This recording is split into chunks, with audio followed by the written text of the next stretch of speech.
Test.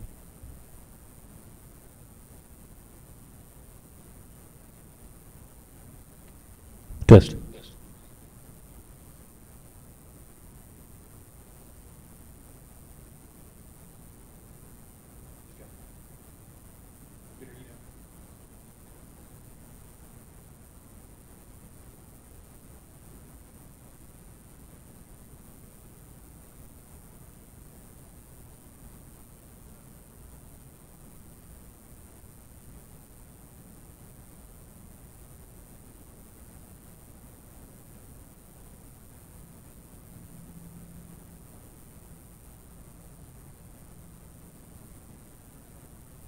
Yeah, yeah, that's the number. You can use that, or you can change the bridge if you want. It's nothing else we need to look at it there.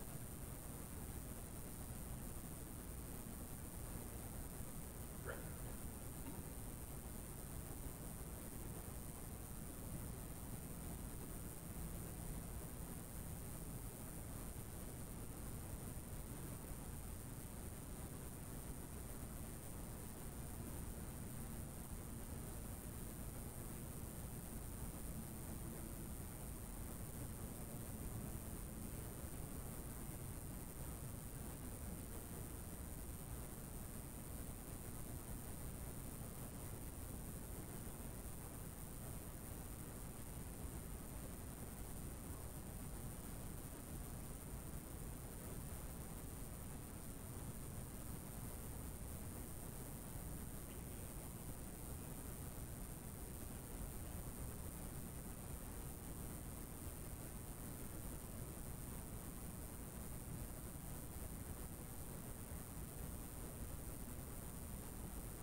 That's great news then.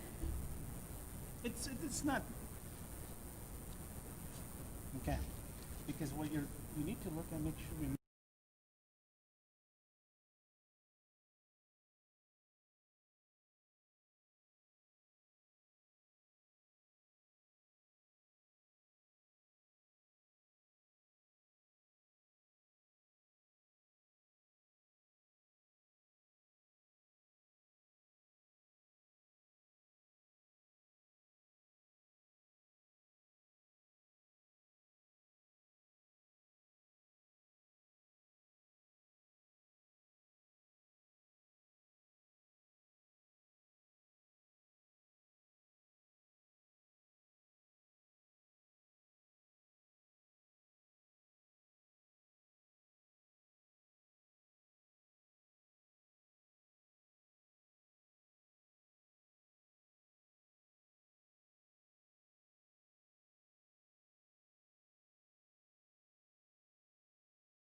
What are you guys getting me here?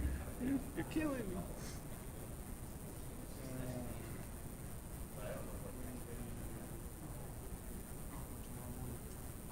Or we can do it. we- My goal is to get these applications to you by tomorrow morning, but we can do it some other time, afternoon, or I really only need a few minutes to just tell you what it is. Okay, So you know yeah, what that's you're all, doing. that's all we need. That's all I need. I mean, what do you got this afternoon, late, 4 o'clock?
Oh, okay, all right.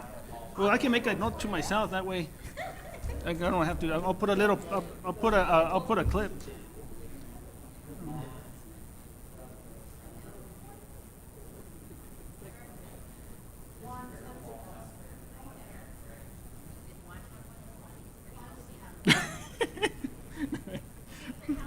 Huh? I try. I try. That's right. Now, is menudo in that category?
Okay, if I could get committee members together, we're going to call the meeting to order. Let the minutes reflect that we're starting the Finance Committee at 9:03 in the morning. Also, let the minutes reflect that all committee members are present at this time. Could I get a motion to approve the agenda? I make a motion to approve the agenda. We have a motion to approve. Second. We have a motion to approve the agenda as presented and a second. Any discussion? Yes. Counselor Oropesa. Thank you, Mr. Chair. I'm just wondering, the item concerning the, let me see, which one was it? Item G6, as to who recommended to have this item on the agenda when this item was heard on the General Services Committee, and even though it went 2-2 vote, which is a no pass, it was still going to go up to City Council. So I don't understand why to bring it to the Finance. It was, Counselor Oropesa, it was brought to my attention that it had a 2-0, and the way that it is I understand there was not a motion to send to full council without the complete recommendation, so I requested that it be placed on the Finance Committee agenda so that we protect ourselves and that it goes to council Well, properly. let me correct you, it was 2-2, not a 2-0. The vote was 2-2, not 2-0. Correct. I apologize if I misspoke that. But But But nevertheless, nevertheless, you know, there's, in policy, it says 2-2, even if it's a a no-go, the mayor or the city council, the city manager, it still has the ability to send it to full council. So I don't Councilor understand Pesa. why we have to spend our time going through, not just our time, but the time of staff, to go through the presentation once again, and then they're going to go through the presentation again at city council. Well, we're going to do it, okay? If No, this- I know we. Councilor Pesa, we're going to do it. If you can vote against the agenda, it's fine. If you would What? like to, Councilor Pesa, you can vote against the agenda if you would like to. I don't know, maybe it fails and we have to redo it. But at this point, I've added it to the agenda. It's on the agenda. We're going to hear it. We're going to send it to full council properly at this time. Mr. Chair, I hate to be treated like a child, okay? I don't need your instructions. I know what the policy is. I know what the procedure is, so please don't treat me like a child. Okay? Councilor Pesa, I'm not going to have my patience tried today. I've not spoken to you like a child. I've not treated you like a child. You asked why. I've told you why. So we're going to vote. There has been a motion and there's been a second for the approval of the agenda. All in favor signify by saying aye. Aye. All opposed signify by saying no. Aye. We have 1 against, 3 for. The agenda is approved. Moving forward, for the approval of the minutes for consideration of August the 6th and September the 3rd meeting minutes. Do we have a motion to approve as been presented?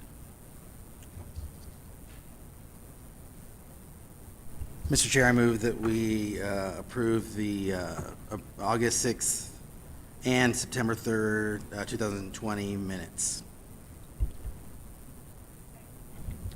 We have a motion, we have a second to approve the August 6th and the September 3rd meeting minutes. Any discussion? All in favor signify by saying aye. Aye. All opposed by the same sign. Motion passes. Presentation, Councilor Henderson. Thank you.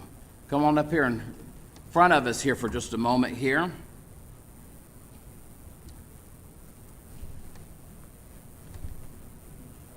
That'll be fine. I apologize, things have started out the way they have this morning, but it's good to have you with us this morning. And when we had you come and do the thank you in front of full council for your time, the plaque wasn't ready yet, and you can thank our Madam Clerk, Sharon Call. She wanted it to be perfect, so she kept wanting to make sure it was done properly. So we wanted to take this time, and we thought it'd be proper to do it in the Finance Committee, is to give you your plaque. And now yours looks a little different than everyone else's. I wonder how many terms did you utilize this nameplate was received when you were first elected in 1974. Do you realize that was the year I was born?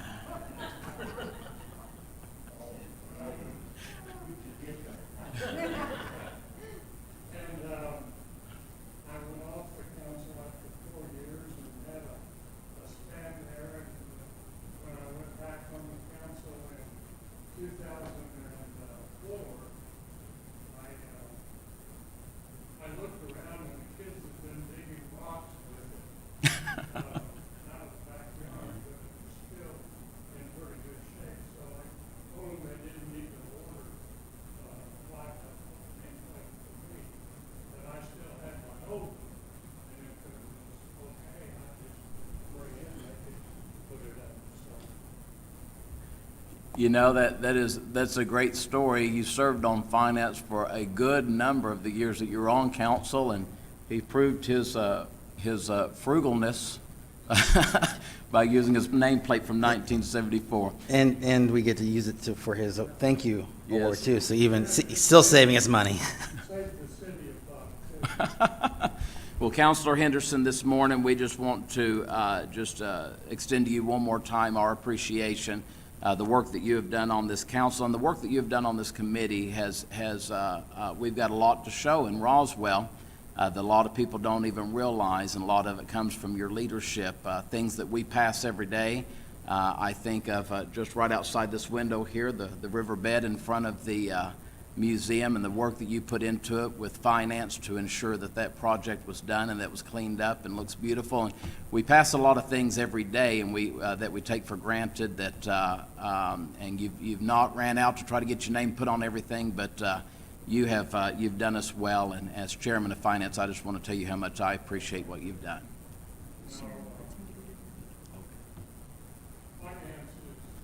Sharon is wanting you to go to the mic. Evidently, they're watching us on via, so get to the microphone there. I apologize.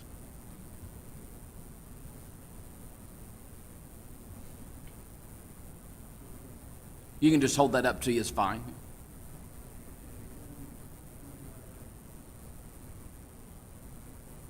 He'll get us fixed there.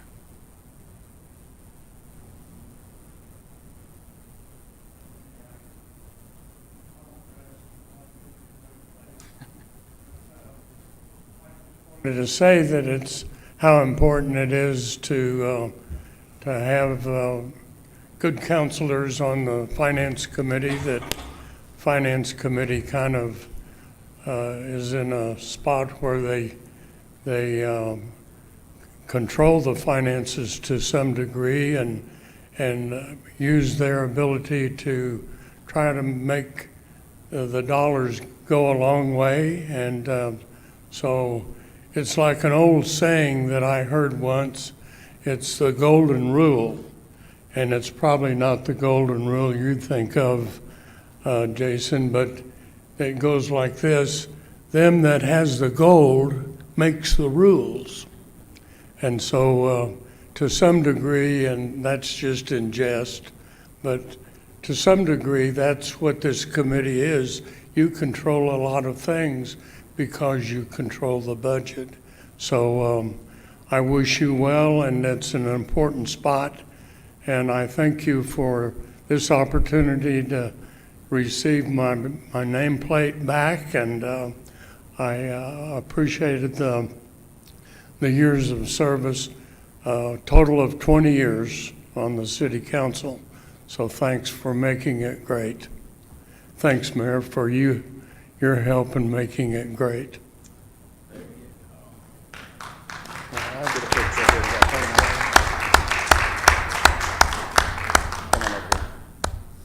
She wants women got to have this perfect.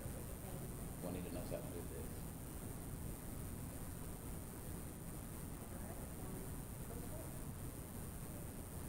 There you go, Steve. Thank you so much. All right. Boy, that's heavy. Thank you. It'll be easier to dig in the backyard for that one. Thank you so much, Counselor Henderson, and I look forward to many years of knocking on your door to get some help through the years. I appreciate you. Mr. Chair, can I say a few words, please? Absolutely, Counselor Orpesa, please. Thank you, Mr. Chair. I just want to extend a big thank you to Steve, because when I came on board, he was one of my mentors that I go to. I was constantly in his office a lot, asking for advice, and I appreciate that he never threw me out of his office. And so thank you, Steve, for being there and giving me some good advice. Thank you. All right. Thank you so much, Counselor Henderson. All right, moving on into action items. Number 4, discussion and consideration of resolution accepting CARES Act awards at this time for New Mexico small business continuity. Just, Mr. Chair, are we skipping F3? I'm sorry? Item F3 was. I'm sorry, you're correct. The non-action items, I skipped right over. Please, let's hear those.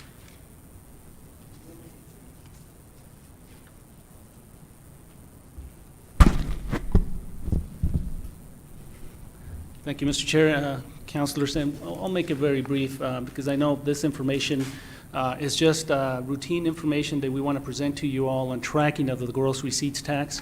As you can see, the actual collected was $2.9 million for the month of September. Our budgeted amount was about $2 million, so we have a plus of $900,000 to the plus. As you can see there from last year, there was a huge spike, and that was a correction on the tax and revenue from the Tax and Revenue Department that yielded in about a $5 million receipt that month last year, but that was just an anomaly. So that's why you now see it where it's really going to be the normal trend closer to what was in 2019. Again, just tracking the industries, and I'm just showing here the top 10 industries of what makes the majority of our GRT receipts. With retail, from the prior month, there was a slight decline, as you can see in some of the bar graphs there. And this is a good way of kind of tracking what that activity is, because retail is our number one activity. When you look at closer at just looking at the top 5, you can see even construction was slightly lower, with accommodations and food having seen an increase, as well with healthcare and other services being an increase. However, because of the majority of the contribution coming in from retail, of course, we see what happened with compared to last month, where we saw a slight decline, but still, we are still overall in the positive for the year-to-date collected in gross receipts tax. Even so, with the unknown of what may happen in the future in regards to the continuing impact of COVID, at least this is giving us some positive news that we are receiving more, and so our finances are strong at this time, but we'll just be cautiously and just monitor it very closely. And with that, Mr. Chair, committee members, I will stand for any questions. Any questions at this time concerning the GRT?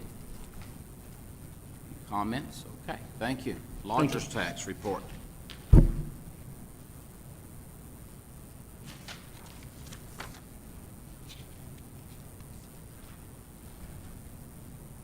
Good morning, Mr. Chair, committee members.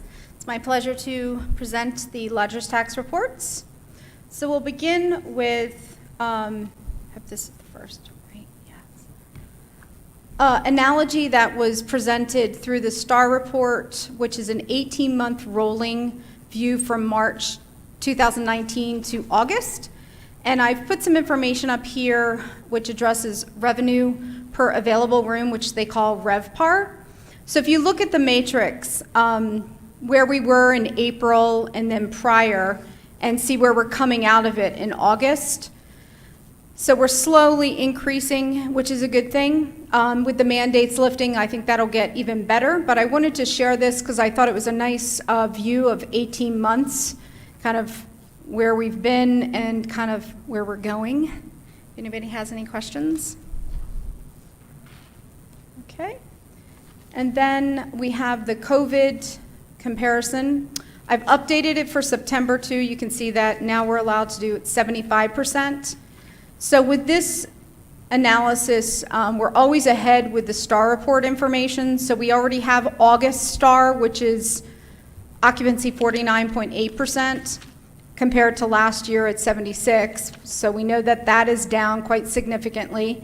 The thing to point out here would be the ADR. So the ADR is at 77.94. That's down 16.7. So we are gaining more in average daily rate than we are in occupancy, and that would make sense for the mandate. And so where that comes out is RevPAR again. So if you look at the RevPAR line, we're still down, but we're getting a little bit better. And then the lodgers tax is the last chart. So that is the revenue side. And so our actuals for July there were 71,786. Last year, a larger number. Still down percentage year over year is 49%. So the occupancy is 34.5. One thing I do want to mention is that we passed the 30-day collections in August. So we'll see the results there September. So I just want to give you a heads up on that, because it will get better, that we're collecting more. Any questions on that? Any questions? All right. And a nice recap of supply and demand. So with a new hotel opening up, we are now at 1,613 rooms available in our market, which is a good sign as a trend. Though demand right now is down because of the mandate, and we are going into a slower season. So as supply increases, more rooms available, and demand doesn't increase, you'll see a lower occupancy, but that doesn't mean less revenue. Because now that we have more hotels, there could be more revenue, which should be a nice trend. And then we put the ordinance on there. That should also help with collections. And I'll stand for any questions on that. Any questions, comments? Councilor Roebuck. I know it would be a relatively insignificant amount, but those are just strictly hotel rooms, not Airbnbs. Correct. Airbnbs, we'll see the results for that in October. We gave them, it passed in August. We gave them September the packets. I'm sorry, I mean with your room count. Does your room count include Airbnbs or just hotels? Just hotels. Okay. I'm going to do the Airbnb short-term rentals separate as far as a presentation, and we'll see those results in October because they started collecting in September. And I'll stand for any questions on that. Questions, comments from committee members? Okay. Thank you. All right, thank you very much.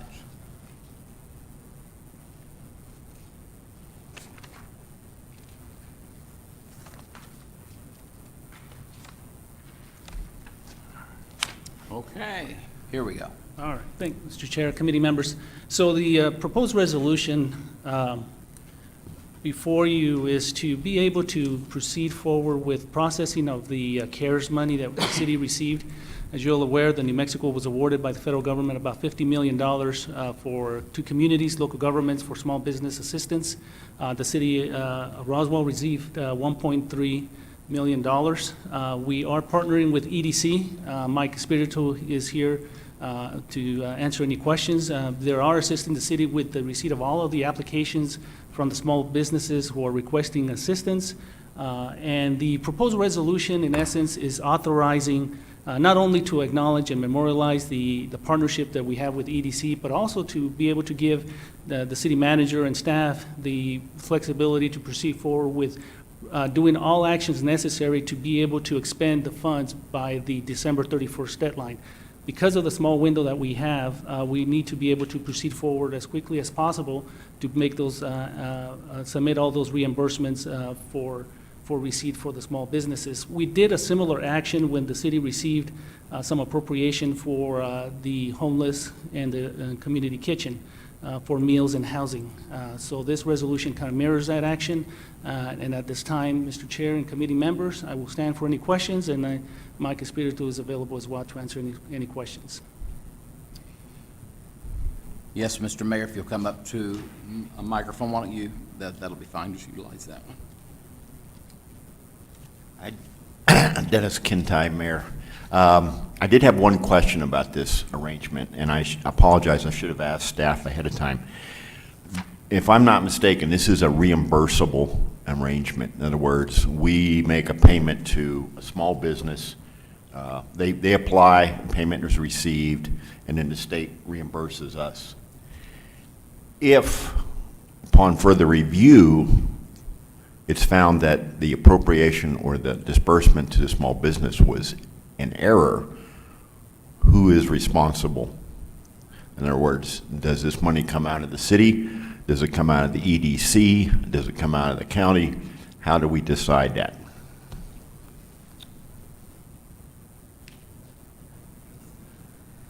Thank you, Mr. Chair, and thank you, Mayor. So right now, the EDC is receiving all of the information and all of the receipts to try to make sure that we are processing information and requests that can be justified with supporting documentation. That will be submitted to the state. What we're hoping for is that the state will submit the funds to the city, which and then, once we know what funds we have received, then we can in turn make the reimbursement to those entities.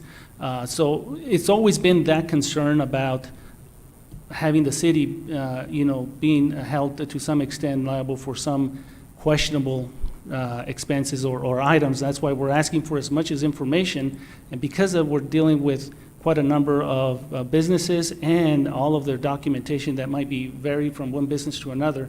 Again, the more we can expedite it, but we want to minimize that exposure to the city, that we don't want to be on the hook for something that the state should be reimbursing us on.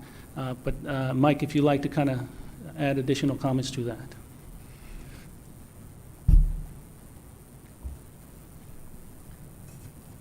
Thank you, Juan. Mr. Chairman, and members of the committee, Mr. Mayor, good morning. That was a Juan question that really we have been involved with. We were asked by the city manager to be involved to help coordinate the actions with local business, and that's exactly what we've done. Because when COVID first started with the issues with impacts to our local small business owners, we in the EDC became concerned because, number one, of loss of jobs, number two, loss of businesses, and obviously three, the loss of revenue to our city and our county. We became involved and started visiting local business people because we wanted to see how we could connect some resources to them before this CARES grant work came about now. As a result, we reached in a series of meetings. The first event on this CARES grant, it was in July 27th. State gave us 7 days to come up with a number. I think some of you may be aware of that. The city and the county both submitted a request for funding, and the awards came down, and we had 7 days to collect information because we didn't know what to ask for. And so we came up with a ballpark numbers. The city and the county both went to the state respectively, received the award. As you're aware, the city received $1.3 million for business continuity grants. And so as a result, and we took applications, initial applications, based upon the information provided by the state at that time initially. When the state awarded the $1.3 million, we in turn, and additional information required by the state, we in turn reached back out to every single applicant and others for the additional information. To give you an update of where we're at, the initial amount of applicants was about 115 or so. And when we reached out to them and others, the new requirements by the state requires certain documents to justify the amounts being awarded to them. In other words, if a company said, well, I want to request $200,000, then it has to be provable by receipts or payroll documentation from a third party, those type of documents that can be auditable by the state on the city and the county. And so what we have found, Mr. Chairman, is that so many of these companies that have requested funding for applied or requested or asked for a certain dollar number, but were unable to prove that they really expended that type of that amount of money. So that's an update, and we're still running through these. We've been nonstop running these for the past week. We've been working with clients, with businesses, time after time after time to get information, and it's been kind of like pulling, blood out of a rock, trying to get everything you need to help them. But we've been doing that, and I will share with you that we were awarded $1.351 million for business continuity and redesign. The business continuity was for payroll, mortgage, insurance, business type expenses that could be provable. Business redesign, a portion of the grant, because there's two pieces of it, is for those items needed to retrofit a business as the impact of the COVID hit them. For example, plexiglass walls, tenting, things of that nature, outdoor patio type of things. As a result, excuse me, of those original applicants, Mr. Chairman, We have now narrowed down to about 80 that have provided all the documents that are required by the state and by the city to ensure that we meet auditable transactions. But I want to share with you, of the $1.3 million awarded, the request from our city has been $2,744,000 and some change, significantly more than what was awarded. What's been approvable, Mr. Chairman, by the receipts, and what our staff has done is we made sure we had all the different documents required by the state, the W-9s, the CRS filings for the taxes, I mean, all these pieces, and it's, we literally have a bookshelf full of documents from these applicants. We're not the experts. We created a checklist, made sure we followed the guidelines and accept and collected those documents, and we'll provide those to the city for their, to Mr. Fuentes and his office for your verification to move forward on how you want to adjudicate those awards. At the $2.7 million requested, we have validated $1.8 million with verifiable receipts of purchase and provable transactions. So it's a big difference. However, it's still higher than the 1.3 actually awarded. So there's going to have to be some decisions made by the city on how they want to adjudicate or how they want to award those funds to those businesses. We have created a spreadsheet that outlines all those costs. We'll have all the documents. We've got everything pretty much almost ready to go and packaged to bring to the city. And but I will share with you that we originally thought that we would have more money this current phase than we thought we would need. And let me explain that. It's kind of odd, right? Well, because this goes through March 1 through actually December 30 of this calendar year, the state had requested us to break it up into both fiscal years, the previous fiscal year and the current fiscal year. We anticipated that we wouldn't expend all the funds in the first phase, through June 30, March through June 30. And then we would have a second round, July through December, especially in the payroll and the mortgage and those type of transactions that businesses would need. Well, it doesn't appear at this point that there's going to be a phase 2 because there won't be enough funds from the city award. However, if there's any one bright light at the end of the tunnel on this, delta, as I call this, difference in award versus need, provable need, that the county has discussed the possibility of being able to push some of their funds to the city businesses.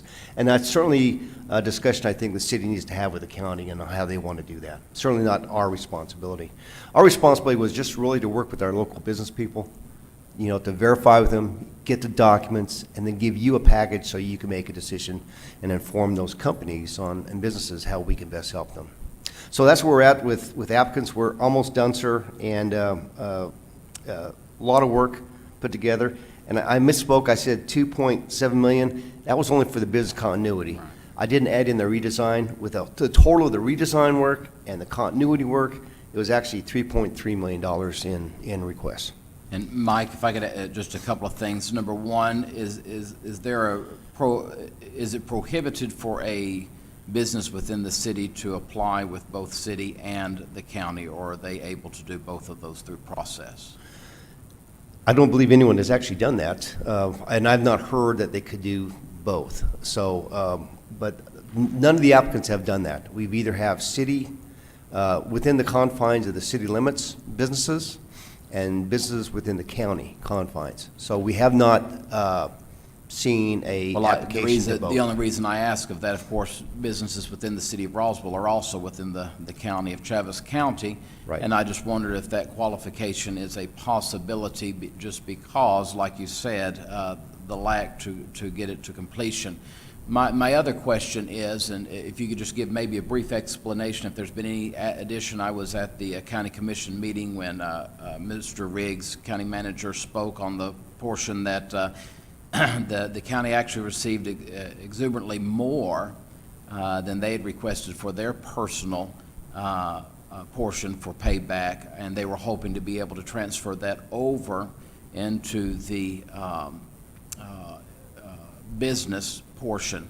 There was some discussions that the state had requirements placed on here that the federal government did not have placed on there. Has there been any more investigation or talks with DFA or anyone as to that? Because I'm trying to understand how federal dollars are having extra requirements placed upon them by the state before they're gone out. Has there been any more communication on that?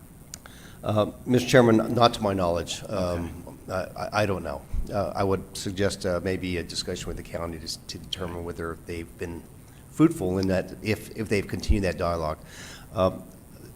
And you're correct. The county did not request any money for the governmental side of the CARES grant, whereas the city did, which is good, fine. But in this instance, the county's request of zero resulted in a net gain of X amount of dollars. I don't remember how much it was, which they did not ask for. And they were trying to discern how they were going to actually expend that. Their concern was the money was going to go back to the state for use in it, however they deem fit. But I think you're exactly right, and I think the county, and I can't speak for them, but my opinion is I believe the county is agreeable to help Roswell businesses inside the county, right, with that need. Absolutely. And I think they're agreeable to do that. And there's obviously funds to do that with, and that'll get us to that requirement. That's requested at 1.8. And from conversations with Commissioner Cavan, I do believe that as well, that the county is amenable to reaching out and trying to do what's necessary to help all the folks. So, Mr. Mayor, that may be a point of looking into, maybe having Mr. Matthews or Mr. Nebb to get with Mr. Riggs and start some of those discussions, and also to look into, that federal dollar with the extra requirements from state. I don't understand that too well, but maybe that I'm not supposed to understand it, but that may be something to consider as well in some discussions. Mr. Mayor, you had something?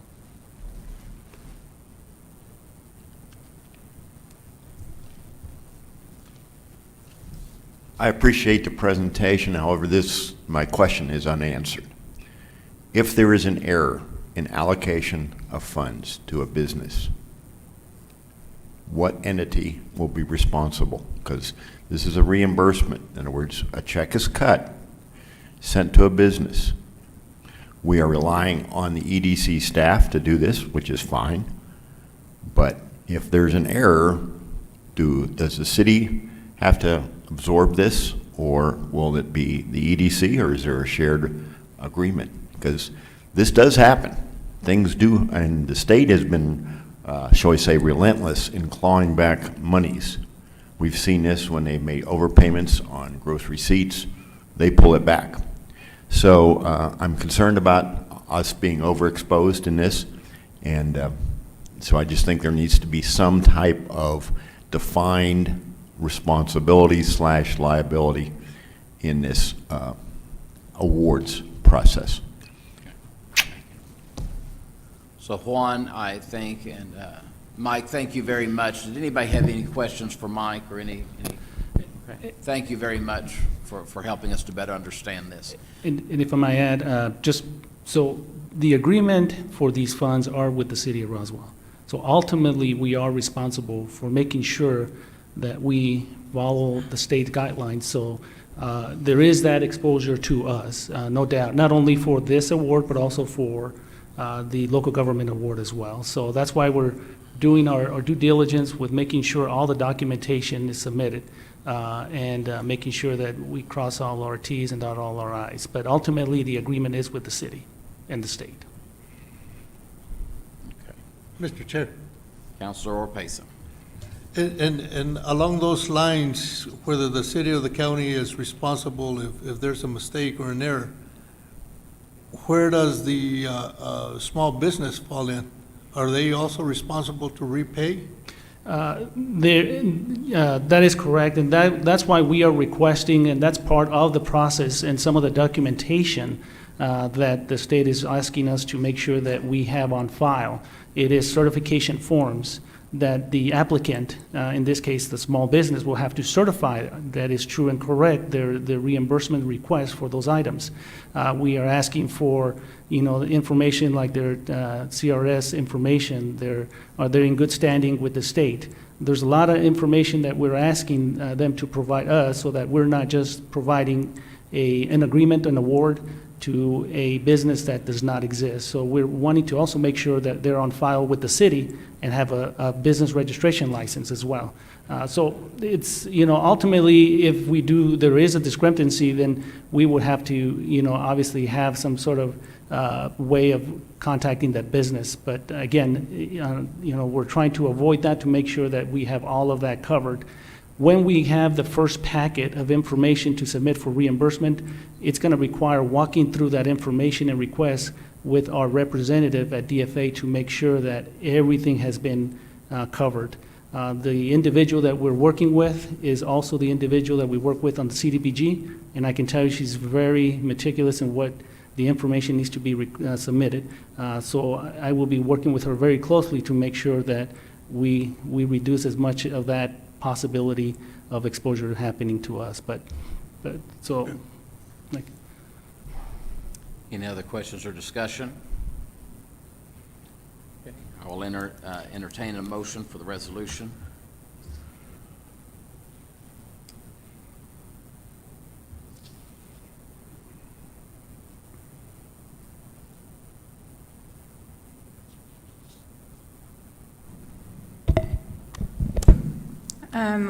So is this going to council, or is this this is going to full council? Yes. Okay. I make a motion to consider Resolution 20-XX accepting CARES Act award for New Mexico Small Business Continuity Grants to the full council on October, is it the 8th? 8th. Okay, we have a motion that we send the resolution to full council. Are you for the consent agenda?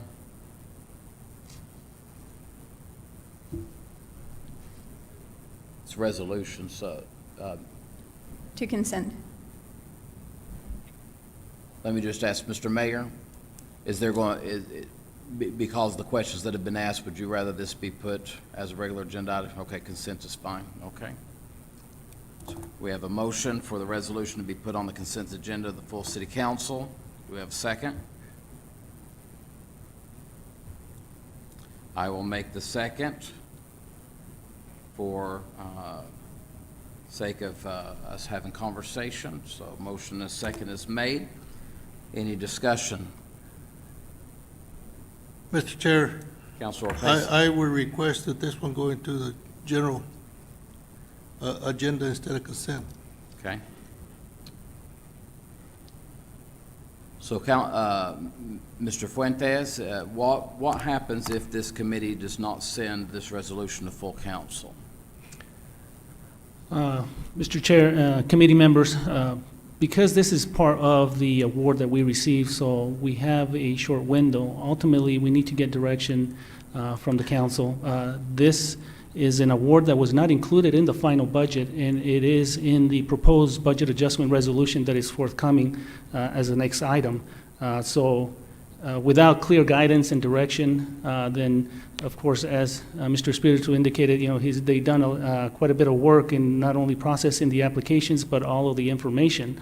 And so there will be that question of, are we actually administering these funds or not? So without that clear direction, then we'll have to come back and revisit it with council or with the city manager upon his return. Okay. All right, thank you. Any other discussion? Councilor Roebuck? Yeah, thank you, Mr. Chair. I have not had a chance to discuss this with legal counsel as an owner of a business who's applied for some of these funds. So my intent today, and without any counsel on this matter, is to abstain. I don't know if I need to or not, but just until I can get counsel saying me otherwise, I'm not planning on voting on this. I yield.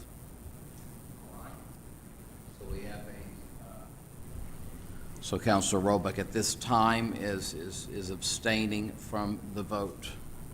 Any other discussion? Counselor Orpesa? Mr. Chair,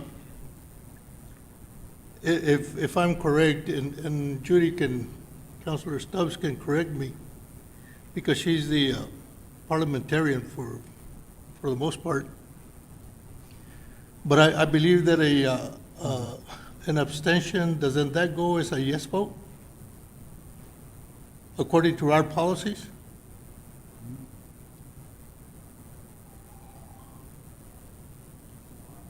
An abstention is a non-vote. Is that correct, Counselor Stubbs? For some reason, I think it's counted with the majority, but I don't know for sure. I'm sorry, Lon, I can't. Well, I'm pretty sure that our policy has that if somebody decides to abstain, that vote would count as a yes vote. I sort of think that's true, but I'm not going to, all of us sort of. Yeah. Sorry. Mr. Mayor?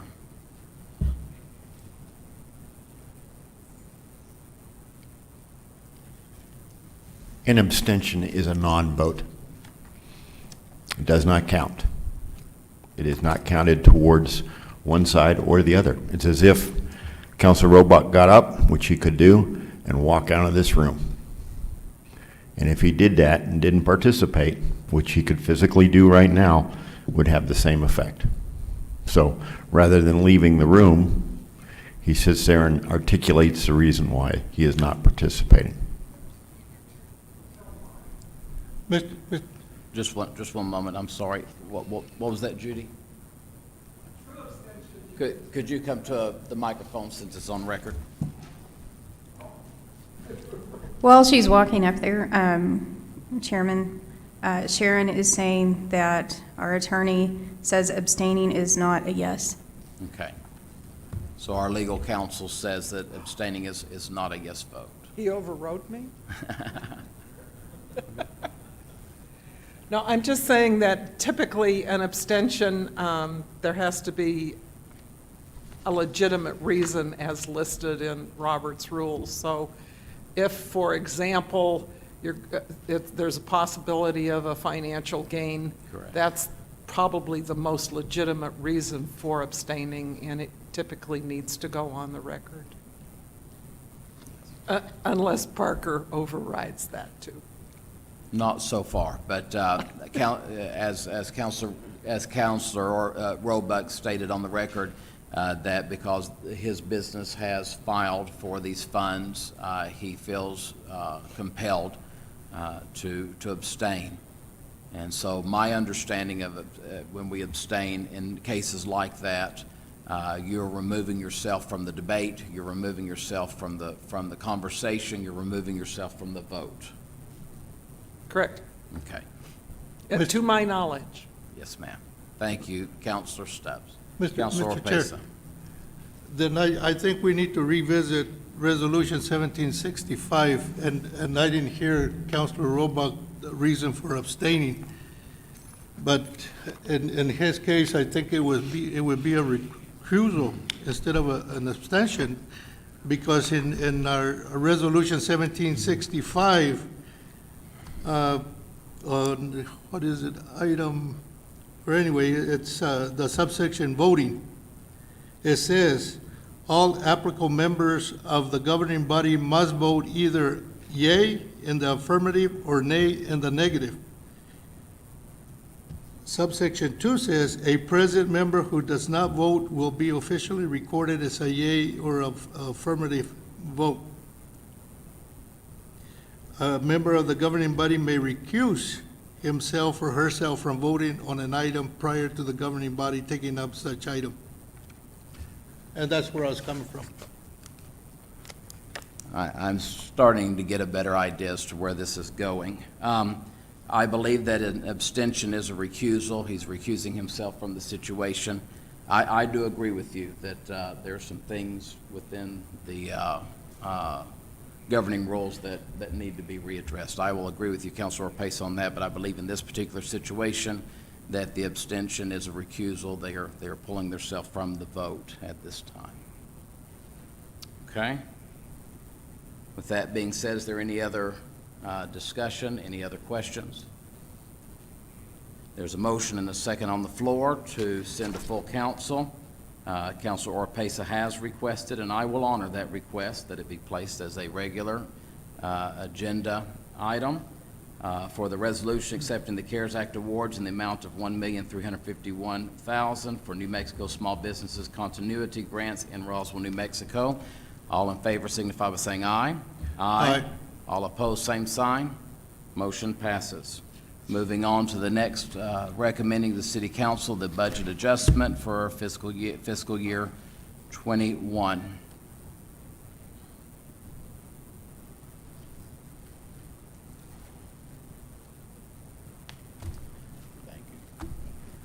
Good morning, Mr. Chair, Committee. This is our monthly housekeeping item of the budget amendment. This particular one does include the CARES money and also the small business grant money. Everything else is usually pretty standard, damage claims received, accounting for money that we received that we did not budget for, but I will stand for any questions.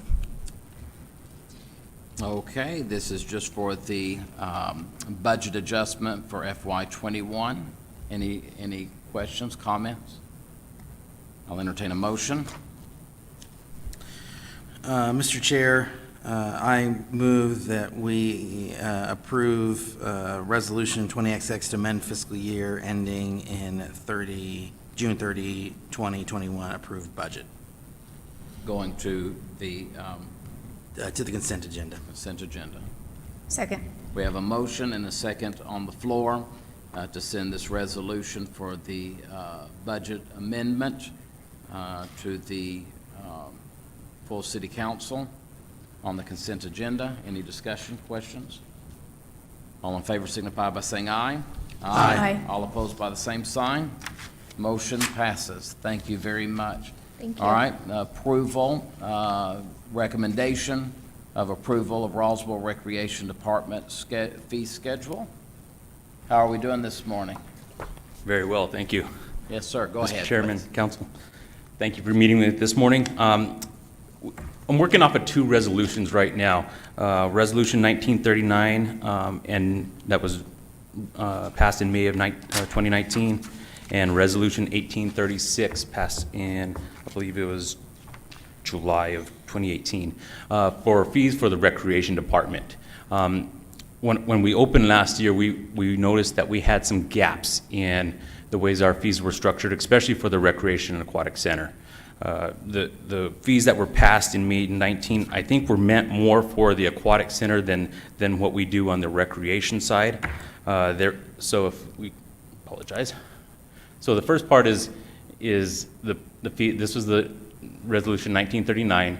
It's everywhere from admission fees for daily admission fees, program fees, membership fees for annual members, and seasonal memberships. It didn't really account for just wanting to go play basketball in the gym, but so we wanted to make sure that we have some equal access on both sides. So the main part of what I'm trying to do today is really try to give more access to everybody.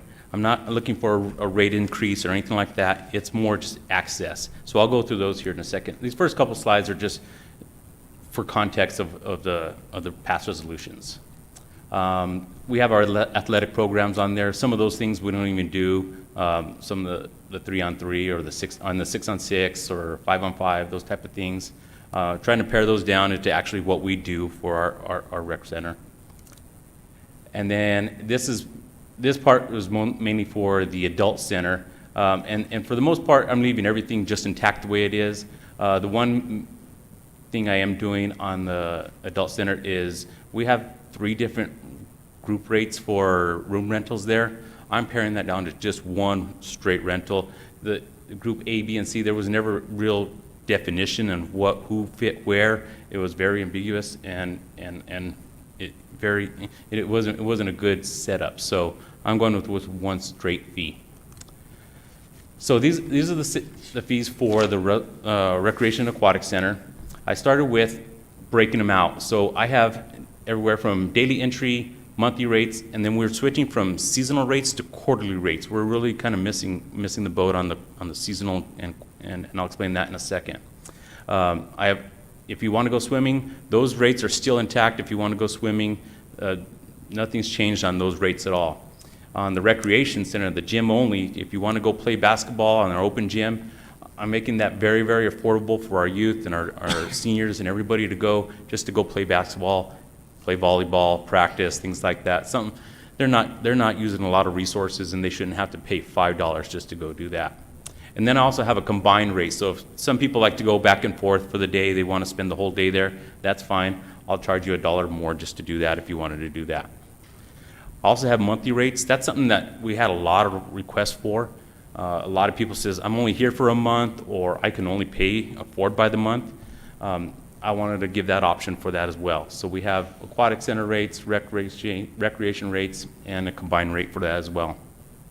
The quarterly rates, right now we have a seasonal rate, and those are set from, I think it's June, July, August, September, October, November. So if you didn't buy it June 1st, and it's already July, and you wanted the rest of the season, you're paying too much for it. So if people didn't buy it within the first couple of weeks, they weren't going to buy they weren't going to buy that membership for the next 3 months, and then I didn't have a monthly rate to give them, and so then they're back to the daily, more expensive rate if they want to do that. So I want to change it to a quarterly rate, so the day they sign up, they get 3 months from that date. So they're going to get their full amount they pay for. They're not going to miss out, and it's actually going to bring more revenue into the center. We still have our annual rates. Those are the ones that were approved last year are still the combined rate is still there. I did break into, some people only want the aquatic center, some people only want the rec center, so I wanted to give that option as well. We have a lot of people that I don't want to swim. I just want to go play basketball, I want to use your gym, those kind of things. So that rate is there for them. I also have a fitness weight room punch card. You can either come up $5 drop-in visit, or if you want to buy a punch card, $4 for a minimum of 10. If you're an annual member, you're going to get that for free. Also, our water fitness classes, we have water aerobics that we're offering now. Also $5 a class, $4 visit, minimum 10, or included with your annual membership. And also the swim lessons, all those stayed the same. We didn't change any of the rates on any of that. It was requested at General Services that the CPR certification be included for our annual members. I'm willing to accept that as well. That's not a problem. People who want to do CPR, that we can include that for the annual members. I also included 3 free admission days, the second Monday of June, July, and August, to anyone who holds a license that says a Roswell address on it. We said Roswell residents, but I mean, we can't tell who all lives in Roswell. I'm not going to look on a map, for everybody to come in. It gives opportunity for a lot more people to come in, experience our center, and really have a good time. I also updated our room rental rates. We're missing several things off of our original resolution. Sorry, can I interrupt? Just a quick question real quick Yes. on the ID thing. Would student IDs apply for that from a local school? Yes. Okay, thank you. That'd be fine.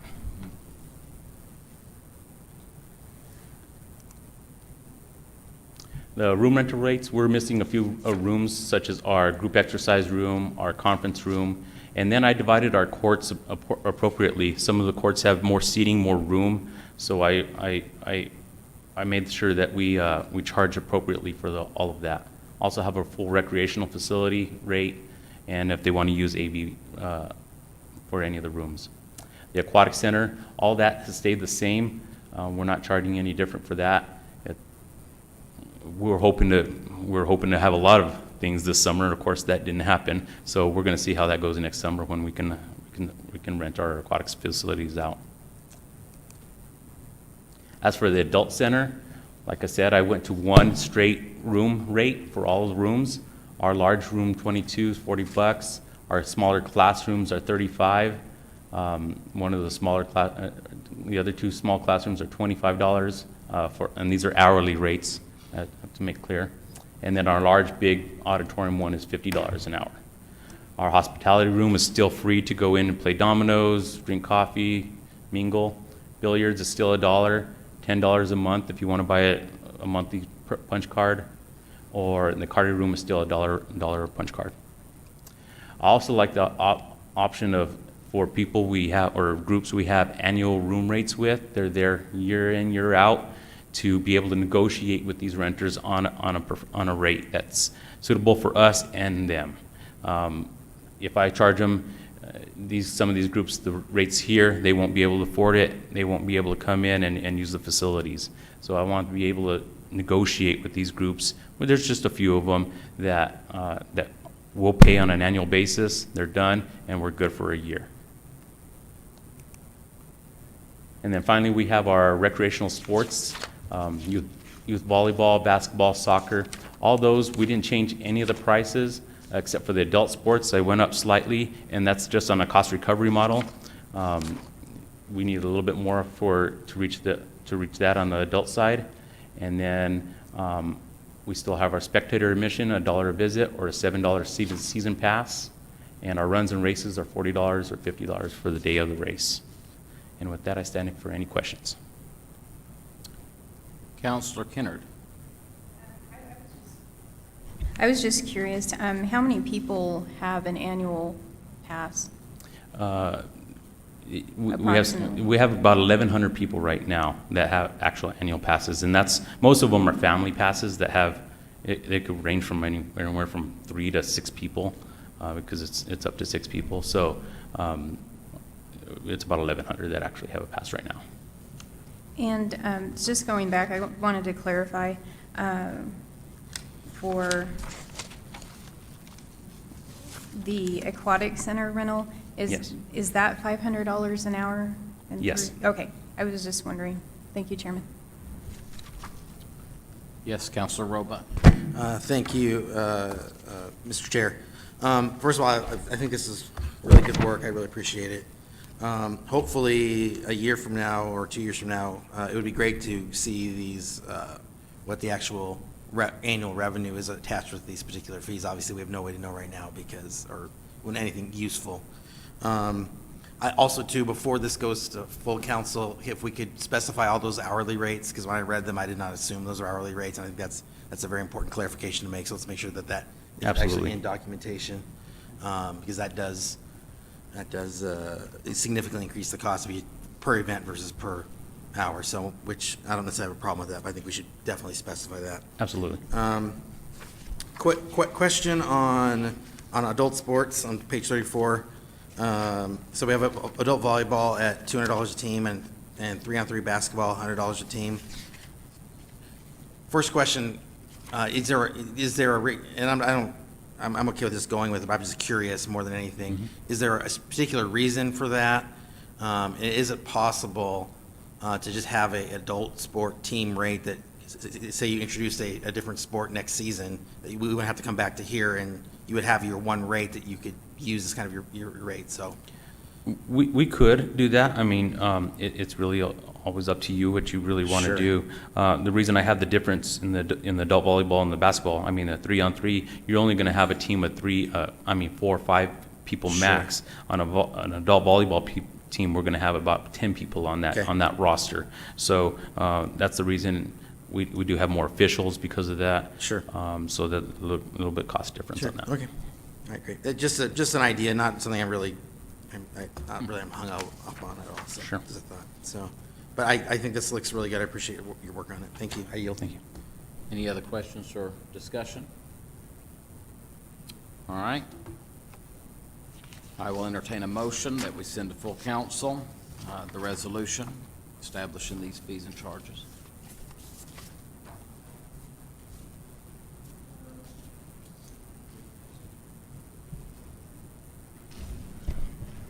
I'll make a motion to consider this item, send it to full council, Resolution 20-XX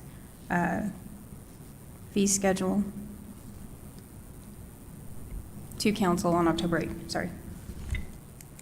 Okay, we have a motion that we send this resolution establishing the fees and charges for the Roswell Recreation Department To Second. be sent to consent, we have a second. Any other discussion, questions? All in favor signify by saying aye. Aye. All opposed by the same sign? Just, Mo- can motion I get passes. Go ahead, Councilor. clarification? Did I hear this one is going on consent agenda No. for full council? I may have said that when I was repeating it. If I did, I apologize. Just going to full council, correct? Yes. Okay, just to make sure. All right, thank you. Thank you.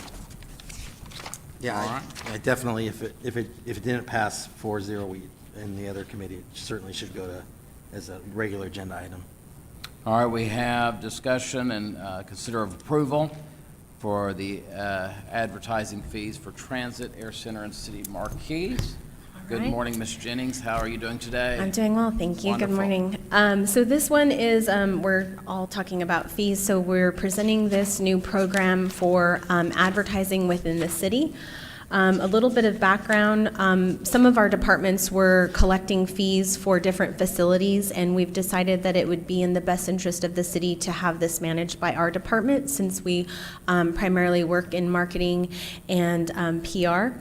Some of the city assets that will be included in this program will be the Roswell Air Center and then Roswell Transit. We have had some requests for the Roswell Public Library marquee, as well as this marquee here at the Convention Center.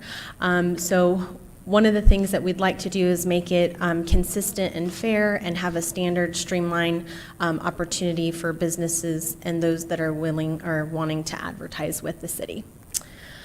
This resolution is a starting point for other potential advertisement opportunities. Here in this presentation, I've shown there's two programs that are currently running. One is at the Air Center and one has been in transit. You can kind of see some of their process and some of the advertisers that have been listed. Our goal, again, is just to have consistency across the city for this program. This is Exhibit A, which is in your packet, which would describe the fees associated with this program. These fees include the cost of production for the services. So for example, on the Roswell Transit buses, right now, the fee is minimal. It had been nothing, and I did confirm with Becky that they had been charging $30 to $50. Again, we want to be consistent and fair to all businesses. So the fees that are included here include the production cost of printing the panel that actually goes on the bus, so that the city isn't paying for that cost. These fees are comparable to other outdoor billboards and other outdoor advertising within the city. So for example, our Tyler billboard that is located outside of the Domino's and Andrew's Donuts, we pay on average $786 plus tax. Our Landmark billboards are about $1,000. Those are the ones at Wakefield Oil. And the one across from Target is about $800 as well, just depending on size. Our static billboards through Landmark are anywhere range between $585 to $325, again, based on size. You will see our fees here are a range, and the reason I did include a range is because it depends really on the size of the panel and the type of media that it will be placed on. So I did ask, or I am asking for this group to give us that liberty to negotiate with the business that is wanting to advertise with the city within our facilities to come up with a fee within those ranges that still cover the production cost of either a panel or a display out at the Air Center. Currently, the displays out at the Air Center are static, which means it's actual picture frame on a wall. Part of the program, and in the future, I would love to have some digital out-of-home displays at the Air Center. But for the time being, for what we have right now, this is what we've come up with, and I will stand for any questions. Any questions or comments at this time? I will entertain a motion. Quick comment. Comment by Councilor Roba. I'm trying to, I had a question too, and the mayor distracted me. As someone who buys a lot of advertising, I think these fees look great. And I'm glad that to see that it's consolidating, and I cannot remember what my question was, but it was a good one, so just we'll just go with that. And if I- Save it for council. if you Yeah, need it. that's, yes. So, Just one moment. Counselor Stubbs has a comment she would like. Is that correct? If you'll come up to the microphone, please. Oh, and I apologize, Counselor Stubbs. Go ahead and bring those. With the information, is that what you were bringing up to us? Okay, I'll talk about that in a moment too then. Thank you. oh, I remember my My question. question's for you, actually. Mr. Chair, thank you. I just had a question as to whether or not are policies written as far as to content of these signs and refurbishing. I'm thinking a sign on a bus that's leased for a year, chances are is going to need maintenance and and then, like I say, content. Is there any? Thank you. Thanks. You're welcome. So we would adopt the same policy that we have for our marquee here. Obviously, we will not allow any advertisement that is of any illegal nature.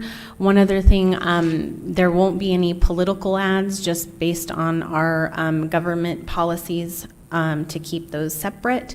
We do have a program that will allow the advertiser to sign an annual agreement. It's listed in there. We would recommend that if it is on a bus panel due to sun damage, every year they would get a new panel produced. So, And Counselor Stubbs, and I appreciate the fact that she caught this as well, on page 55, if this is not necessarily with part of the motion, but just something that will need to be fixed, the advertising space agreement for Roswell Air Center, number 1 and number 6 both have the title Air Center Manager. Oh, and sorry. then the signature would be by the Air Center Director. So if we can just put continuity in there, okay? thank you. All right, thank you so much. I'm still here for. Great. Thank you, Mr. Chair. My question is, for the library marquee and for the marquee here at the convention center. If there is somebody who is using that facility, probably more relevant here than the library, how does that work to where, let's say a particular craft show or gun show or something came in and used this center, do we charge them extra for that? We do not. Okay, that's included in that, and correct. work.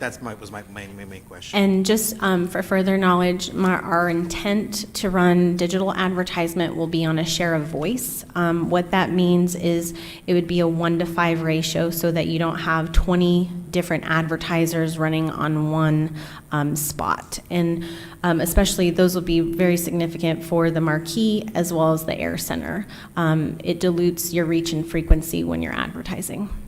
Okay, thank you. All right. Counselor Kennard. Thank you, Chairman. So just to clarify, in the past, I've seen political candidates on the buses, so you're saying that that will no longer be Allowed. allowed? Got it. Yes, ma'am. All right. Any other discussion? I'll entertain a motion.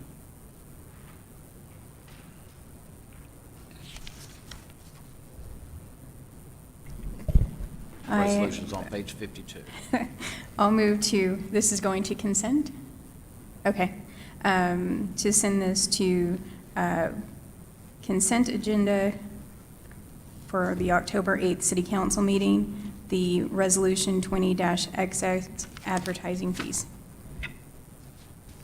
Second. We have a motion, we have a second to send the resolution to establish fees charged by the city for advertising services to be sent to the consent agenda of the October full City Council meeting. Any other discussion? All in favor signify by saying aye. Aye. All opposed, same sign. Motion passes. Now to the consideration for the special events. All right. Well, this is another fee schedule for the resolution. A little bit of background on this.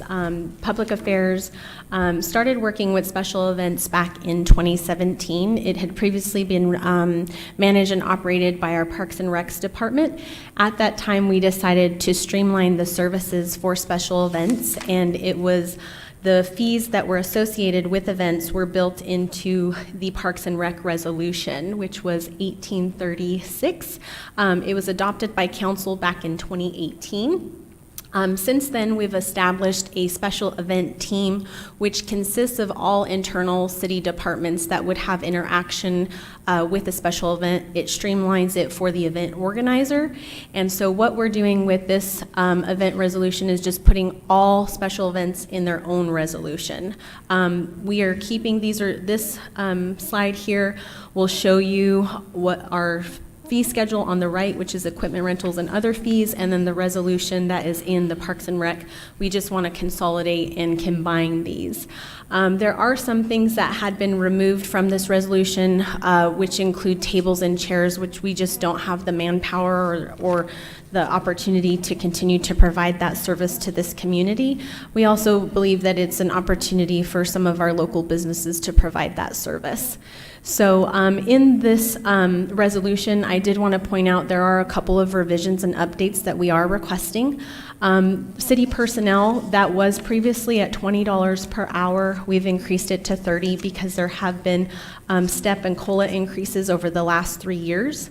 The barricades, those were at $5, and I do apologize, I think in your packet they were listed as $0. That is my error. But this is a service that has been requested. We do have a lot of damages. Sometimes people like to shoot at our barricades, sometimes they like to take them. Warning signs, those are also a service that has been requested, that has been included. And then, of course, sandbags. The cost for the sandbags basically just covers the cost for the bag and the sand and the tie. The other one is programmable signs. This again is another service that has been requested. And then the sanitation roll-off containers, those fees were actually updated on August 13th with Resolution 2048, but I've listed them in here. So again, it's a one-stop shop for anybody who's wishing to organize a special event within the city. And here again is Exhibit A that's in your full packet. I've highlighted the changes and revisions in blue on this slide, and I will stand for any questions.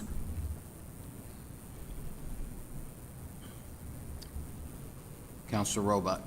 And this probably isn't really a question for Juanita, but I don't have a problem either way necessarily, but I think it is worth, I think it'd be good to clarify.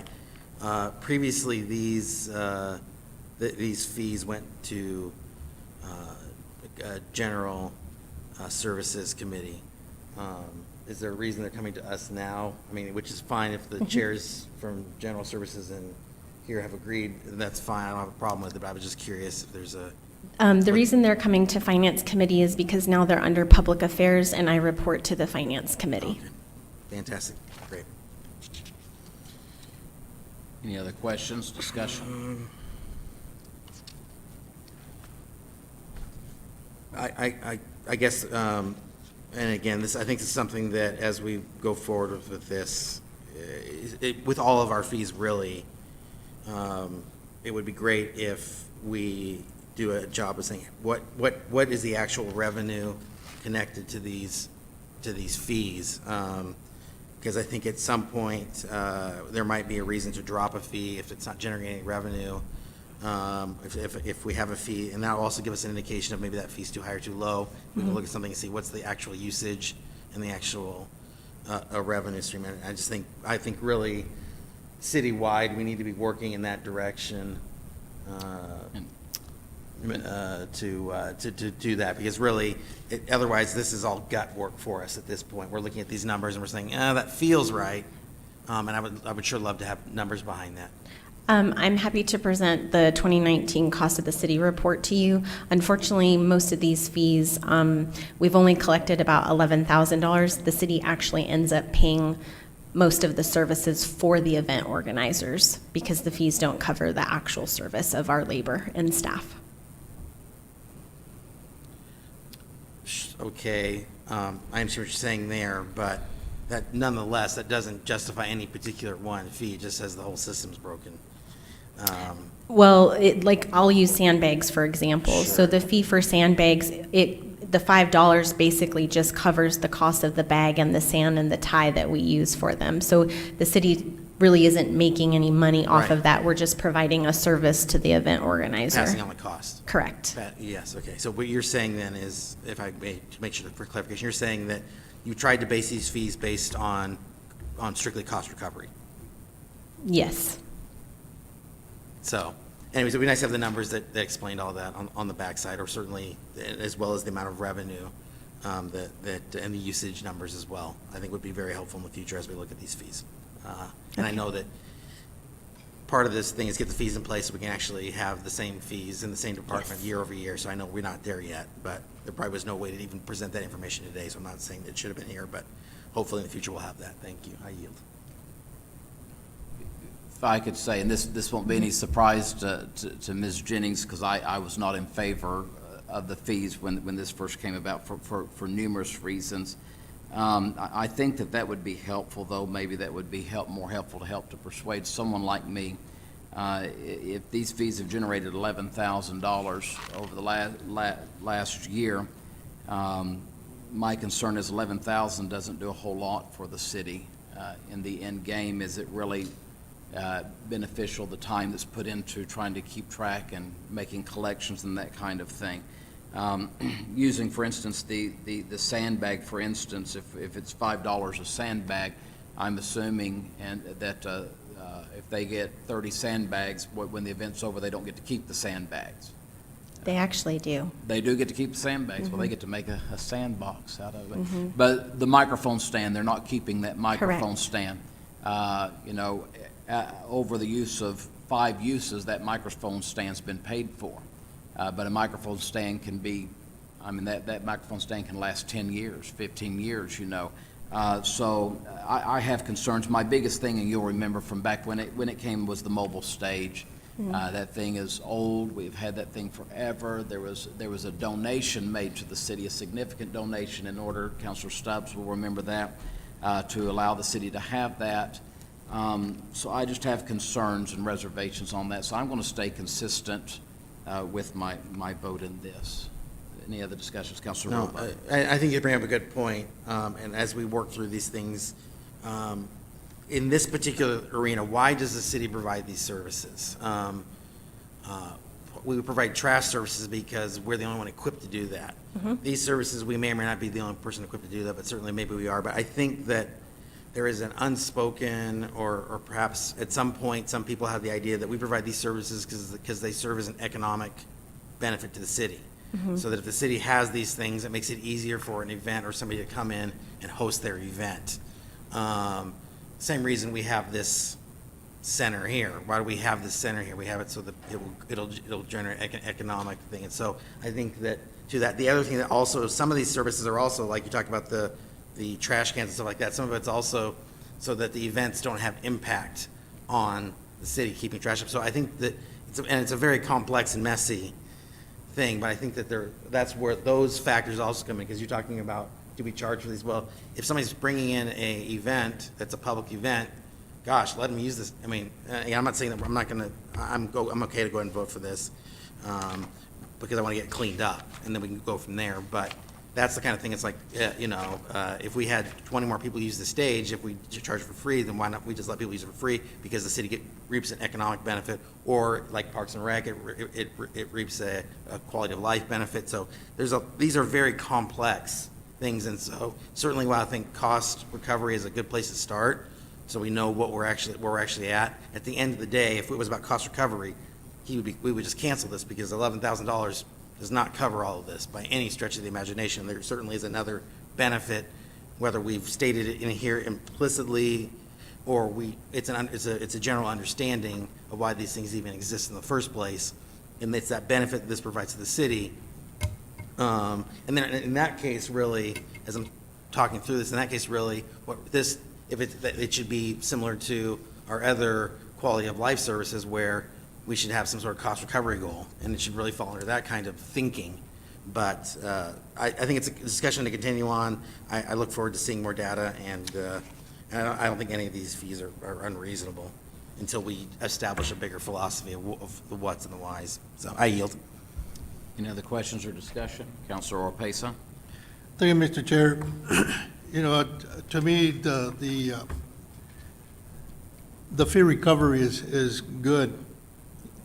However, I believe that we are not a business per se to try and recover every single penny that the city spends.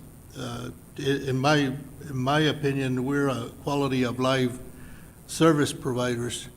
And so with that, I don't think, in my opinion, it's not that necessary to recover every single penny that the city spends, because if it wasn't for the community paying all the taxes and so forth, and that's what they expect when they pay all those taxes, I think we should look at it more of a partnership with the community, especially those nonprofits, because with the amount of money or the charges that are here, we're almost making it impossible for some of these nonprofit organizations to do an event.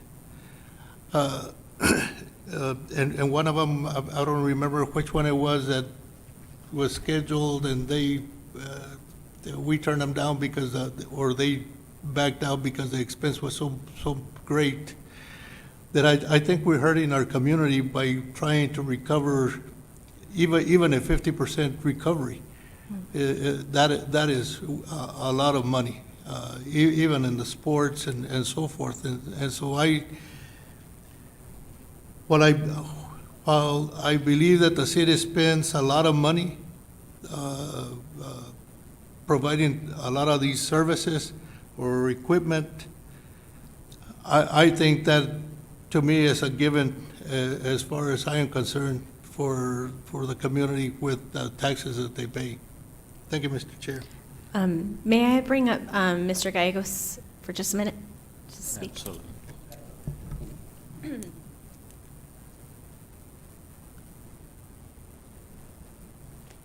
Yes, sir.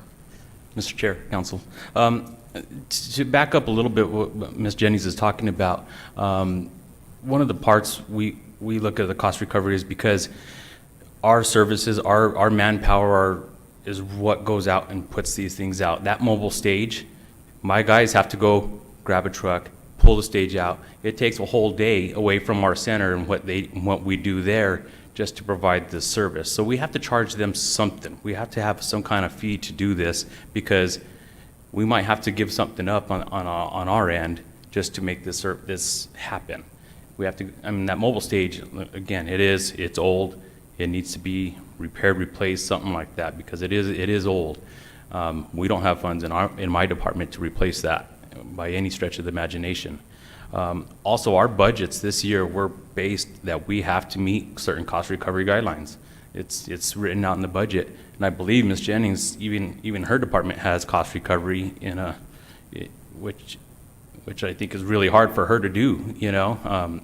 So I believe these fees are really necessary for what we do on our side to try to offset our costs. It's our budget that it comes out of. It's not just the city's budget, but it's our budget as well. It affects ours, it affects sanitations, it affects streets. All these other people have to pull their people off of jobs, off of what they're doing to do these special events. Not that I'm against special events in any stretch of the imagination. I just think there should be some cost to these people that want to hold these special events and are using our manpower to do so. But if I could just say, and I appreciate what you're saying, and that Ms. Jennings is one of my favorites here at the city, and she knows that. And but 11,000 isn't making or breaking a bank for anything. And number two, I go back to, and I tend to agree with Councilor Orpesa. I'm going to say it a little differently, but what is the job of a municipality? The health, safety, and welfare of a community. If putting out barrels is going to keep people safe, that's just part of what our job is. It's just part of what a community is to do. If the stage is a significant burden to the city, my vote would be to get rid of the stage and let some, just not have one, and then have permanent places like the zoo has the outdoor theatrical type stage out there. We've got here at Cielo Grande, they started the beginnings of that. Maybe move to something like that versus if that's that big of a deal. I don't see that 11,000 or anything in here is going to change much of that. That's going to really significantly help towards those particular departments. If we were talking $250,000, $350,000, I think everybody's ears perk up that, hey, this is working. People are attainable to this, but it doesn't seem to be working to what we're wanting it to do. So therefore, that's where my concern lays. Councilor Roebuck. So, well, a couple of things. Something that Councilor Stubbs has said many times in many meetings, and this is something that we need to visit, is this money comes in, and we talk about we're trying to recover costs for, like, say, the mobile stage, but, we need to be thinking about if we are charging these fees and they truly are for recovery, we need to be thinking about us putting them in some sort of special account so that we can't, it doesn't just become part of the general fund. So, you want to address that before I go to my next point? Yes, there is a special event revenue fund that these funds go into. But is that fund is not necessarily earmarked to replace the stage or? It is. But let me put it this way: the city manager is not limited to he's not restricted in how he can spend those monies. No, by city council. Correct. Only by his own policy. The revenue line item that it goes into. So, for example, we had an event where 40 cones went missing, Okay. and so we utilized that money to replace those cones. Mm-hmm. Because is that written policy? You see what I'm saying? I understand that the account is created with that intent, but unless it's written policy at one level or city council something at another level, ultimately it still is just a. I don't use the word slush fund because that sounds so negative, but they're not earmarked funds or they're not constrained funds. I believe they are, because it's a special event revenue line item. Juan, can you speak to that? Oh, sorry, that's okay, no problem. Good morning, Juan. So within any particular account, unless the city manager has designated a policy, or unless in some way the state or the city council has designated that these funds can only be spent in a certain way, the city manager has the prerogative to move, to spend money in accounts in the way he sees fit. Mr. Chair and Councilor, that is correct, unless it's specifically written where those funds are restricted for certain Where is it expenses. written? No, what I'm saying is, unless it's specifically I written. missed the word unless. Then you're correct. Then we follow those guidelines. Otherwise, really, there's more flexibility of what those funds can be used for. So that's my point. So that being said, the next point I have, as we've been discussing this, is that this particular fee structure, and this is why I think that it is important that we go ahead and move forward with it, is important because anybody, no matter if the city thinks it's a good event or a bad event, has access to these services, assuming it doesn't cross that line where it's creating an event that breaks some other rules. So if somebody wants to do something that could potentially be a political event, for instance, then they have access to these things at a fair level. But these fees do not preclude the city manager from entering into an agreement of a city-sponsored event, whether it be with a nonprofit, for a fundraiser or whatever. So the city manager still has a prerogative to enter into a separate agreement that then comes outside of this. This is just the same way at the rec center. Anybody can walk into that rec center, pay their $5 and play basketball. Is that right? Yeah, $5, I got it, yeah. So, $2, darn it. Can pay their $2 to come in and play basketball. Doesn't matter who they are. It doesn't matter anything about them. So this is kind of establishes that base level. Then if the city manager or under the direction of city council, whatever, we deem an event that we want to help, then through a contract negotiation. Yes. Obviously, if it's less than 60,000, if it's more than 60,000, we get involved. Through contract negotiation, city manager does have that prerogative. So that's why I think that these fees are important as a base level if we're going to provide these services for just anybody. Because again, it's very possible somebody could come up and have an event that was not, I don't want to speculate on types of events because we can go down too many far rabbit trails, but an event that many constituents may or may not want to happen. Let's just say want to happen, not let's say approve of morally or whatever, but and say, well, they paid the fee and that's the access fee. So I think that's why it's important to have these in place, and it does not preclude the city from, if the city decides we want to help a nonprofit, we can certainly do that, whether it's a council action, whether it's the city manager action, and it's not precluded from this, and so that's why I don't think that we are, that there might be other issues that we need to deal with, but having these set fees allows anybody to come in and use that facility, no matter if we agree with them or disagree with what they're trying to do. So I yield. Okay, is there any other discussion? I will say, if you will look on page number 58, and thank you once again to Councilor Stubbs for catching this and bringing it to our attention. On Section 5, effective date, it says this resolution shall become effective Monday, October 12, 2020, upon approval of City Council. Per statute, the better wording may be for us to strike Monday, October 12, 2020, and have it say this resolution shall become effective upon approval of City Council and signature of the mayor of Roswell. That will be more in line with statute. If there's no concerns from committee members on that, okay? This time I will entertain a motion, and if you will just, as part of the motion, upon my request, just add the corrected appropriate language. Does staff have that language? Can we just say as noted by as Councilor noted by the chair? Yes, that's Okay, correct. great, Thank you. fantastic. Then I move to send to council resolution 20 XX special event fees with changes as noted by the chair. Second. Was that, that's for regular council agenda Yes, item, correct? correct, yeah, that would be. All right, we have a motion and a second for this resolution concerning the fee schedule for special events to be sent to full council for the October meeting. Any other discussion? All in favor signify by saying aye. Aye. Aye. All opposed by the same sign? No. Aye. So that's 2-0, so 2-2. Thank you.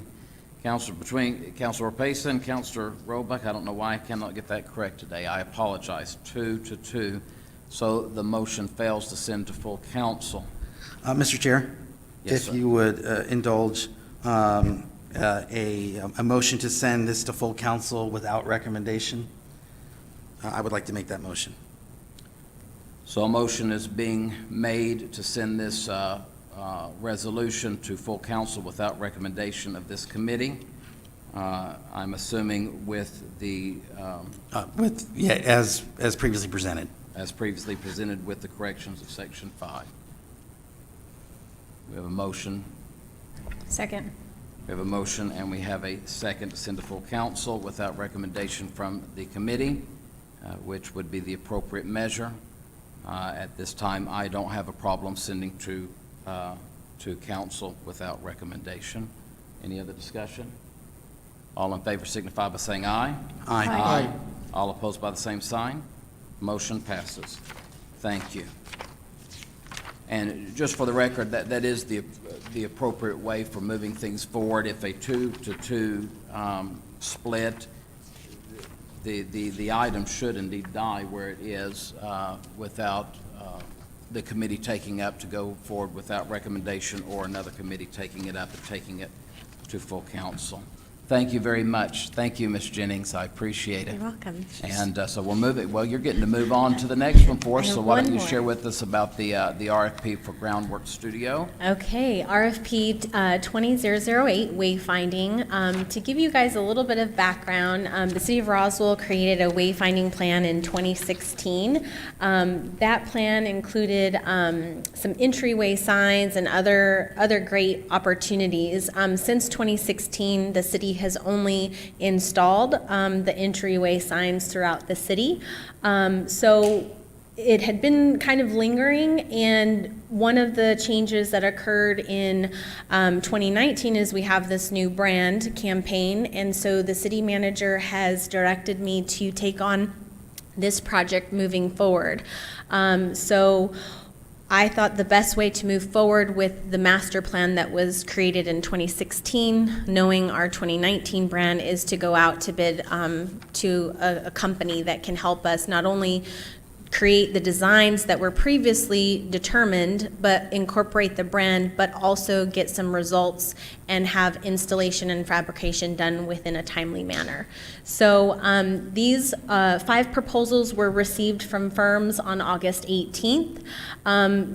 In the proposal or the RFP, we have requested 80 wayfinding signs to be developed, as well as installation in areas that include the Spring River Zoo, the planetarium, and our downtown district. Other areas that are included is the Roswell Transit bus stops, as well as other wayfinding to amenities within the city of Roswell. This right here are 2 images from one of our groundwork studio, the one that we are recommending today, just some of their work. I thought it would be important to showcase that. The evaluation committee did complete their review of the 5 proposals. 3 of the proposals were invited to interview, and during the interview process, as well as the scoring and assessment of the RFP, Groundwork Studios was the one that this committee would like to recommend. The reasons for recommendation included their research and development of the proposal was very specific to Roswell.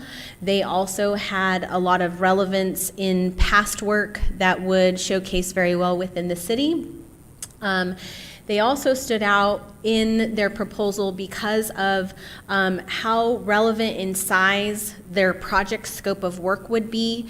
Other proposals that were received were not as specific to the city of Roswell, and I think it's really important when we are selecting a vendor that they understand our needs in this city, and this was really outlined and displayed and showcased very creatively, as well as very specific and responsive to the RFP. And so for those reasons listed above, that is why the evaluation committee has selected Groundwork Studio. So our request is to allow our city manager to enter into negotiation to see this project come to fruition and get a contract so that we can continue to move forward with the wayfinding plans.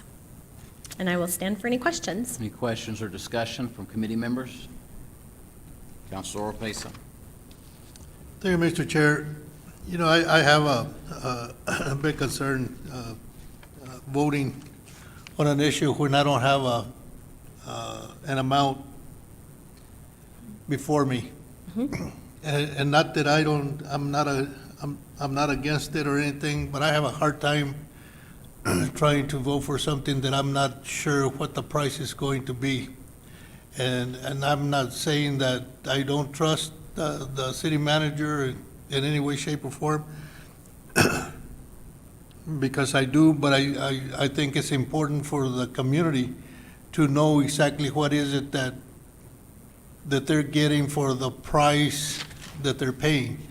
And so for that reason, I am not supporting this one. Thank you.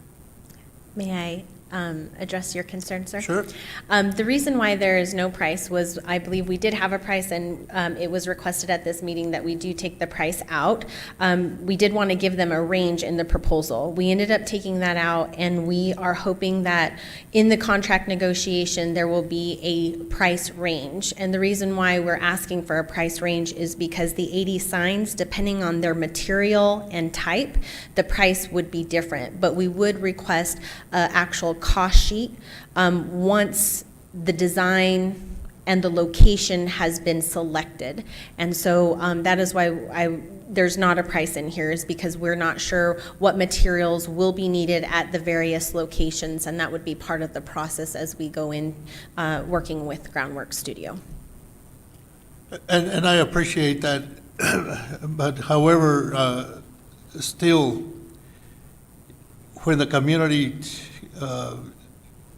calls and asks, how much are we spending, and I'm not able to give them an answer, I think that becomes a problem, for me, anyway.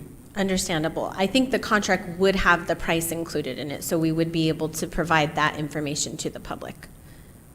This is just asking you to allow the city manager to enter into a contract with this business. We have, all right, Counselor Roebuck. Thank you, Mr. Chair. I would believe, and I don't have the budget in front of me, but I assume that at some point in the budget, we've allocated a certain amount of money for wayfinding signage, so we at least have that number. We have identified funds. And then that budget was approved by the council. Okay, thank you. Any other comments, discussion? I will entertain a motion. Mr. Chair, I move that we send, well, may I ask, Councilor Pesa? Councilor Pesa, sorry. I'm sorry. Do you have a problem with this going to consent, or would you prefer it to go to full council for discussion? No, it could go to consent. Okay, thank you. So with that in mind, then, I move that we send a recommendation to award RFP 20-008 to Groundwork Studio for the preparation of a concept and engineering plans, fabrication, and install of the City of Roswell wayfinding system to the consent agenda. Second. We have motion and a second to send RFP 20-008, which would be for negotiations and finalization of a contract between the City of Roswell and Groundwork Studio to the consent agenda of the October meeting. Any other discussion? All in favor signify by saying aye. Aye. Aye. All opposed by the same sign. Aye. Motion passes. To the final consideration of the day, thank you Thank so you. much, Ms. Jennings, thank you. Consider recommending to City Council the reinstated step increases for city staff. You can find this on page 71 of your packet. Thank you. Mr. Fuentes, please. Yes. Thank you, Mr. Chair, councilors. So this is an item that is before you, and in 2015, the city established a compensation and classification plan that provides for annual adjustments to city employees and city salaries based on cost of living, and also a step increase based on that plan. So when the budget was developed for fiscal year '21, the budget was developed with the supervisory and below positions, more of the full blue collar and all those lower positions to be including the cost of living and salary and the step increase.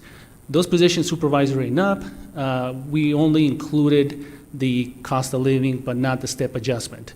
So what's being recommended is with the we have not only, as we pointed out in the GRT, but we also have identified even savings even within our existing budget right now through our insurance. So there will be a net effect of no increase to the budget, which the recommendation is to provide for those step increases for all of the positions, the ones that were not included in the final budget, supervisor positions and up. That will be, again, consistent with our classification and compensation plan that was adopted. So that is the recommendation that's before the committee.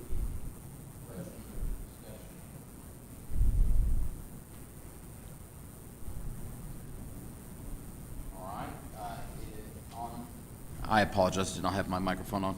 On the abstract there, Counselor Stubbs, again, has helped me to see, and under background, under the first dot there, of the is there twice, so just strike two of those. Of course, is the abstract, but it's good to know that with the current budget, you were able, I shouldn't say we, y'all were able to find the funds from within the current budget. That is a good thing.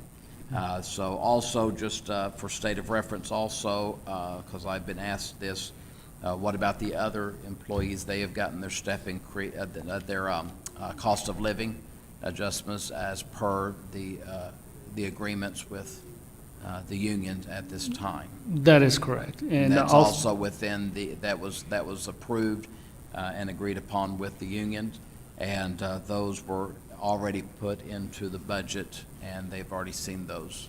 That is correct. So this is just taking care of the step increases that were approved by the governing body some time back. Any discussion, questions? I'll entertain a motion. Mr. Chair, I move that we recommend to the City Council to reinstate the step increases for city staff, and I'd love to send that to the consent agenda. We have a motion, and we have a second to send to full City Council on the consent agenda for the reinstatement of the step increases for city staff. Any other discussion? All in favor signify by saying aye. Aye. Any opposed, same sign. Motion passes. Public participation. Do we have public participation?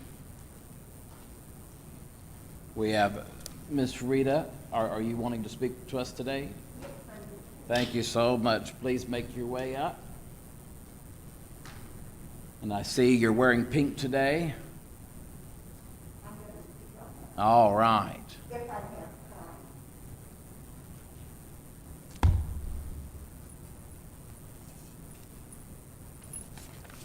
Can you all hear me with my mask on? Yes, ma'am. I'm Rita Kane Dorhofer, concerned citizen, county resident, but I am a resident. I have several things I'd like to talk about today. I am not comfortable with the health that's going on here in this county, in this city. So I just wanted you to know that I checked the job requirement. Do you know that we have 5 custodians for 12 buildings? 5 custodians. Are we going to hire any more? According to the job list, no. And I think maybe somebody needs to consider that, because, cleaning up after people is the custodian's job. And if we have 12 buildings, and now we're going to be opening the animal control, I think we need to take a look at that. I went on again to the city jobs, and I see a scale house attendant, and it says inventory bales at recycle center, record bales by waste type, and to report to the New Mexico Recycling Coalition. Well, you and I both know, or maybe you don't know, that we have not recycled anything in 2 months. I was on we have? Yes, because I was on there and I saw them weighing in, and I have pictures of the green things weighing in and then going out and dumping right into the landfill. All right. Councilor Pesa, Councilor Perry, it was the Walk for Hope that canceled out because you wanted $4,000 to $5,000. We are all volunteers. All of our money goes to help the people that are fighting cancer. Some of us who fought and beat cancer this year, we did not get this money. We wanted to go to the citizens, and charging us $4,000 to $5,000 is not helping the community.